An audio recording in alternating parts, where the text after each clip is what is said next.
Okay, this piece was painted with BC heat set paints in one of my demonstration videos, and I have taken this semi-matte varnish and applied it to this side from the belly button down on the right side.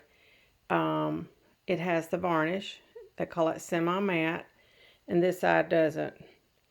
Honestly, there was not a lot of sheen to start with other than this vinyl has some sheen, but it's not a huge difference really from one to the other, but I can feel the difference. Like I can feel that there is a protectant varnish over here, and over here it has more of that rubbery drag feel when I rub it with my hands. So, but the varnish is not shiny. Now, I did use the varnish full strength straight out of the jar and pounced it on. If you go to Dolls by Sandy website and you read the instructions on how to use this varnish, there are videos.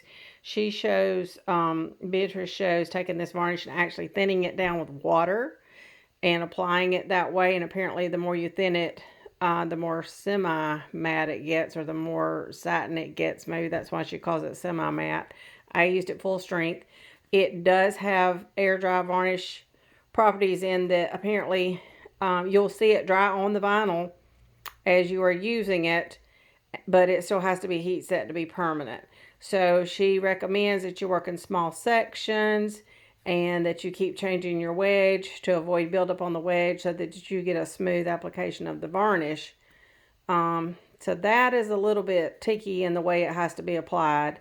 The other big thing with this varnish is that it does not have UVL protectants in it or UVL light absorbers in it. So that was a huge disappointment to me when I learned that. Um, Beatrice is concerned about toxins that apparently are associated with them in maybe her country, but in the United States, from all the research I've done, there are UVL light protectants or light stabilizers that you can get that are non-toxic. As we all know, Genesis had them, and Genesis was labeled and certified as being completely non-toxic. So that part about this product has been my big disappointment, is that none of the paints or varnishes or anything in this particular paint line have those in them. So that is the one drawback that I see.